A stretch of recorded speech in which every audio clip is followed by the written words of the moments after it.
I'm Tamanna Inamdar. Our focus is on Prime Minister Modi's first state visit to the United States. He left this morning and will be arriving at 1:30 a.m. India time on the 21st of June.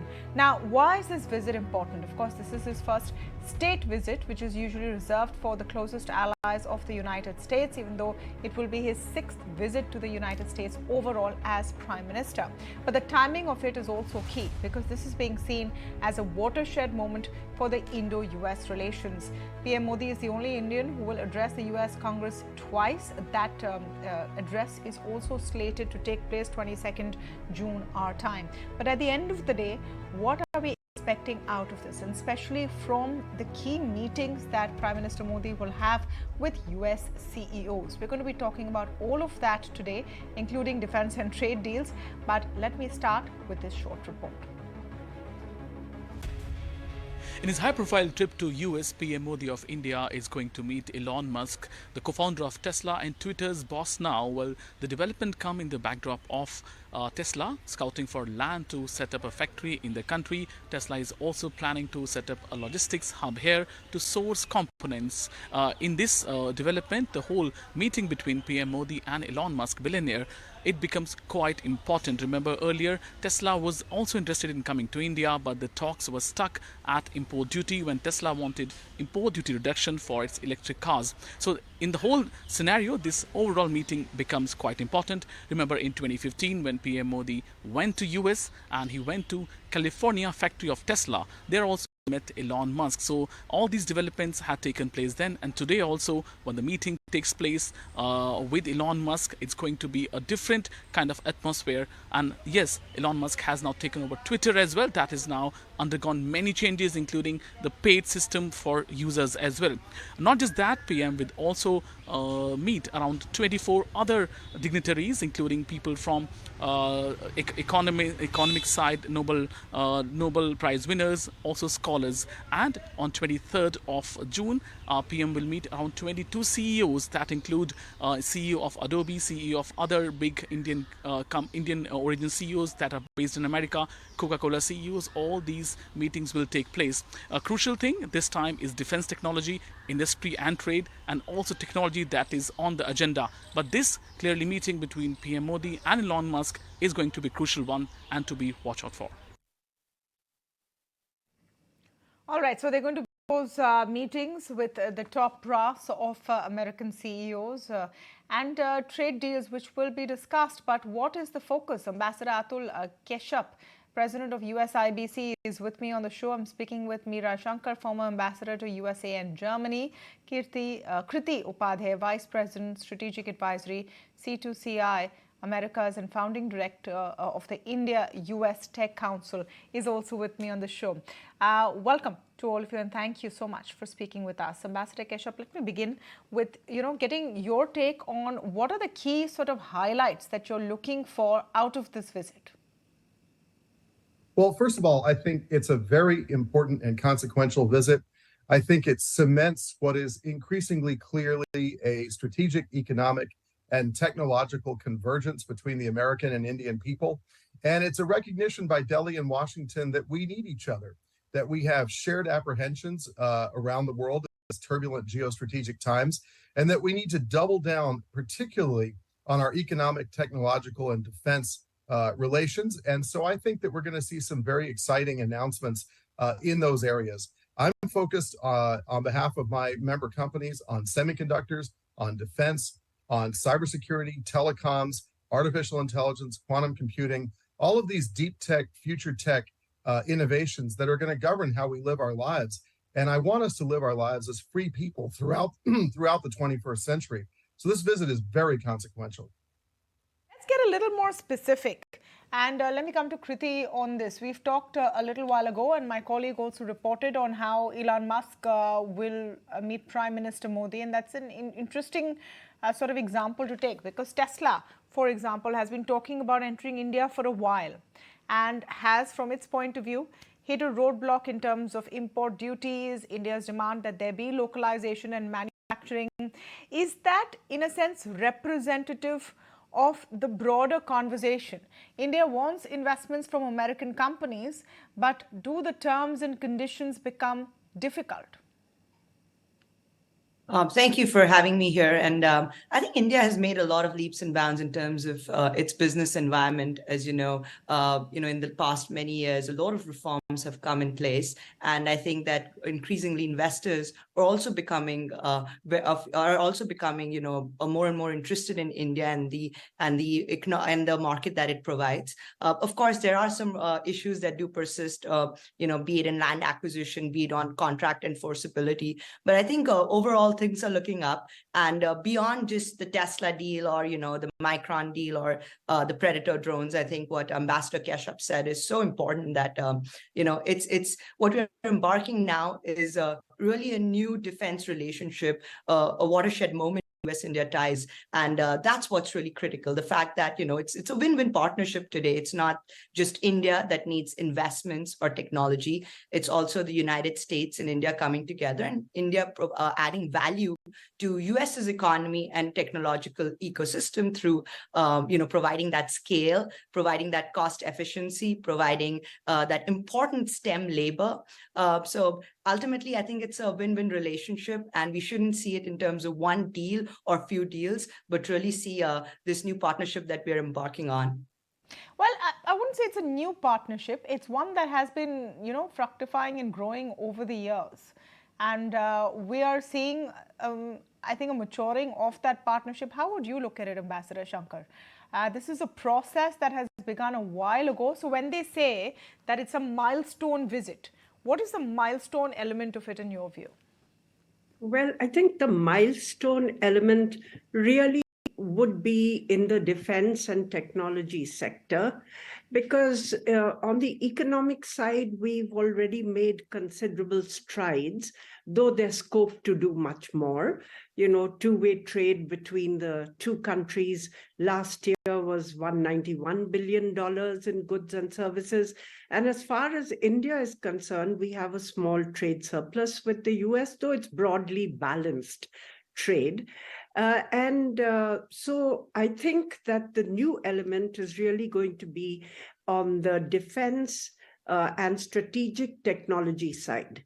In the defense sector, we have been buying equipment from the US, something which we did not do 2 decades back. In recent years, we bought over $20 billion worth of US equipment. But for India, the priority has been to go beyond purchases, to look at joint research, joint development, joint production, to upgrade our own technological capacities and to help us set up a defense industrial base. Now, there we had a defense technology and trade initiative, which was launched during President Obama's time, after, export control regulations for India had been eased, and India had been given the status of the US's closest ally, major defense partner. But it didn't really take off.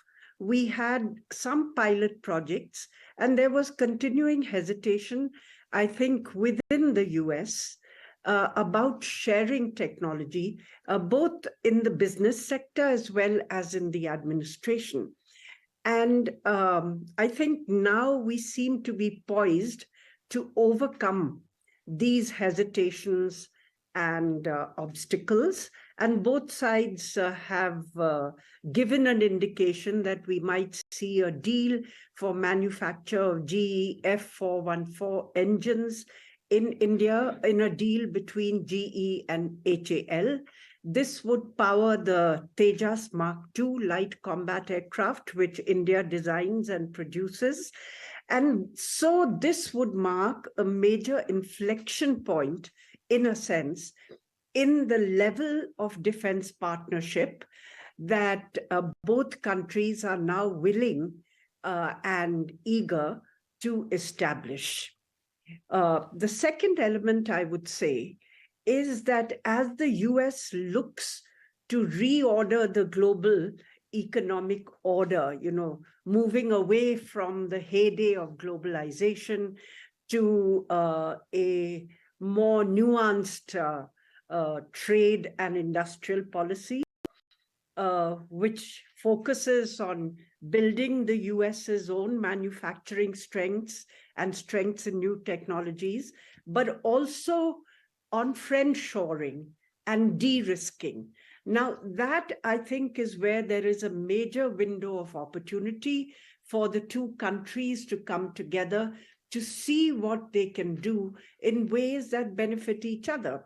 And the initiative on critical and emerging technologies, which was signed between the two NSAs, which looks at forging cooperation in the high-tech sectors of,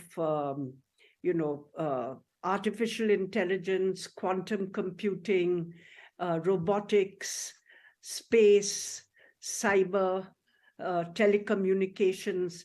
It's a very vast portfolio of technologies that we are looking at. And if we can actually structure meaningful and concrete proposals, not just a one-off deal, and the same is what I would say for the defense sector.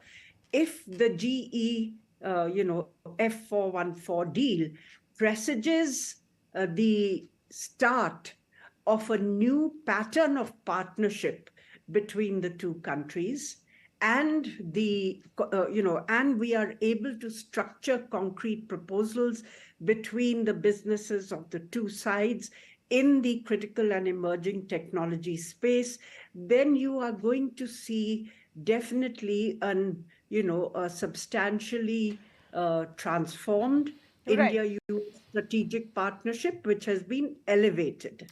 Okay, I want to, get some sense of why this hasn't happened so far, Ambassador Keshap. And we're talking about this visit in terms of a lot of firsts, because it's a state visit and the second address to joint address to Congress, etc. But the fact is that this is the sixth visit from Prime Minister Modi. And then there has been, of course, a precedence of Indian-American partnership that has been growing. And we've been talking about this for years. I've been covering this for years, where we've been talking about transfer of technology, especially in the spheres of defense. Where is the hiccup? Well, first of all, I would say that you ought to take a look at both of our bureaucracies. They are mirrors of one another in many ways. And over the years, we've been trying, many thousands of us in both systems, to get our systems to work better with each other. Think about where we were in 1994 when I joined the Foreign Service and what our relationship looked like. It was marked by a certain measure of apprehension in both directions, and maybe even a little bit of antipathy. And look at how much work we did during the era of the nuclear deal to overcome those strategic apprehensions, to overcome legacy issues, to inject a sense of confidence about the future with each other.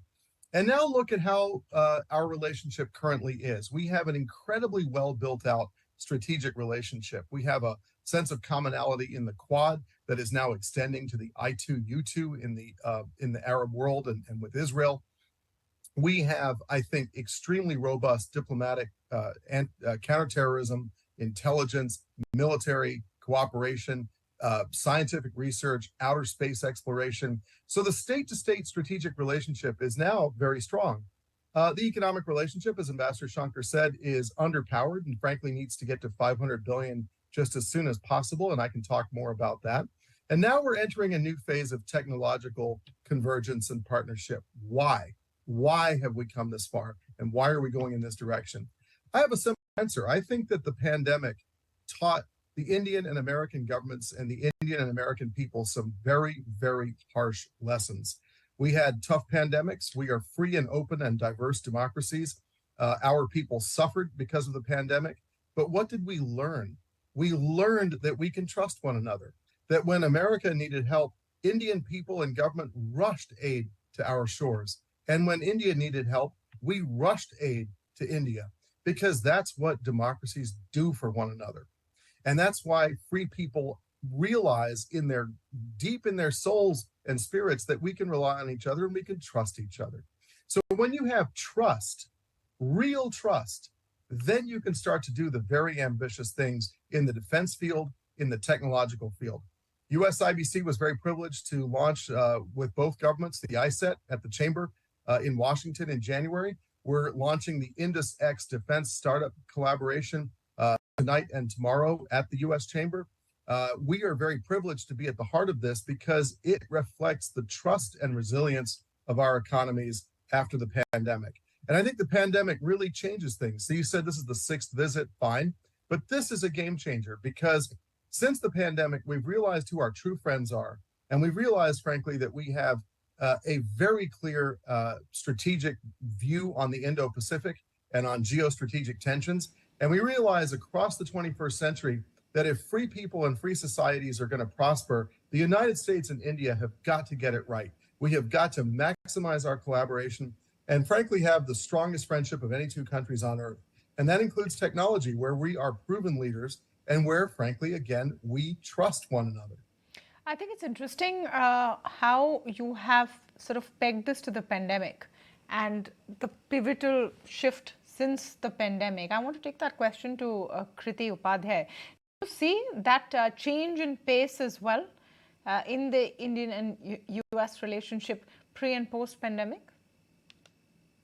For sure, I think to Ambassador Keshap's point that progress has been happening in the U.S.-India relationship for quite some time. I think it's not just now that TOT or talks of TOT are happening. Right. Let's not forget that the 404 engine that India presently has in the LCA Tejas and LCA Navy was also provided by GE, and these were the IN-20 engines specifically made for India, the highest thrust engines that India has right now. So TOT has been happening for some time, even when Galwan clashes happened, like good friends and like good democracies, US came and sent cold weather equipment and drones to India. India, for its part, has also, been more open to working with the United States in the past few years. So I think it's been an upward trajectory with small things happening and keeping the momentum forward. We had the Defense Trade and Technology Initiative. Sure, people say it failed, but I think it did succeed in some ways. Sure, we didn't do co-production of jet engines till now, but at least it's carrying the momentum forward. We had the High Technology Cooperation Group, which Ambassador Shankar mentioned, which really led to an extensive review of export controls, got a list of items from the highly restrictive ITAR control into the commerce control list. Today, there are many items that are dual use that don't even need a license. But of course, there's a long way to go. A lot of collaboration is already happening between US and India, which is also happening with the private sector. So as you know, big primes like GA recently finished 3 deals with startups in India. They're Indian startups that are increasingly looking to supply the US, even if that cannot happen under the traditional methods because India is not a DFARS qualifying nation. They're still using innovative methods like other transaction authorities and others to really bolster the US innovation ecosystem and create jobs and bring investments back in India.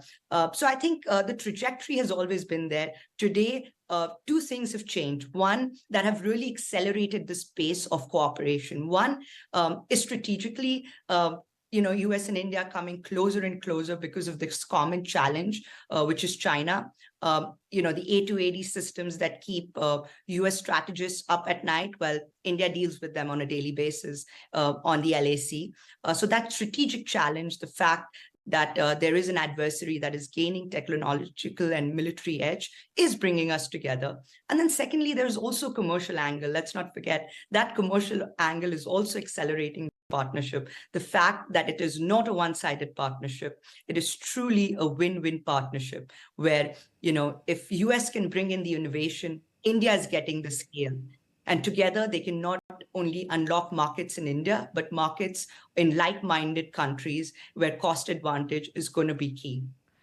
Yeah, I mean, Indian companies are also big buyers, not completely related, but that Indigo purchase of 500 aircraft from Airbus, just shows, that's a French company, but it shows the sort of breadth and the expansion of the Indian economy. So it becomes an important market. I want to talk about the timing politically as well. Ambassador Shankar, let me come to you on this. Important time for both leaders, Prime Minister Modi and President Joe Biden, both head into elections. And the next few months, the heat and dust of election season begins. How important is it to shore up, say, in the Indian context, Prime Minister Modi's, growing sort of space as a world leader? And does it matter at all from the American perspective when I talk about the next election?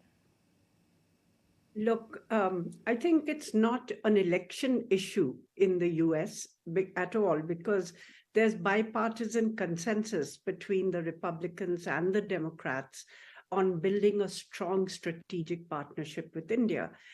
Equally within India, across governments, whether it was the Congress government of Manmohan Singh or the BJP government of Atul Bihari Vajpayee or the current BJP government led by Prime Minister Modi, I think all the governments have sought to strengthen this relationship. Now, so I don't see that the elections will have an impact on the relationship, be disruptive of the relationship, irrespective of outcomes. But I think both leaders will get busy in the elections shortly from now on, and the election cycle will absorb their energies. So this is a good window to try to accomplish whatever we can in substantive terms before, both leaders get sucked in to the electoral cycle. Now, earlier you also mentioned why is it that, this is taking off now, this cooperation is taking off now. I agree with Kriti that there has been a steady building of the blocks which would go into enabling this kind of transfer.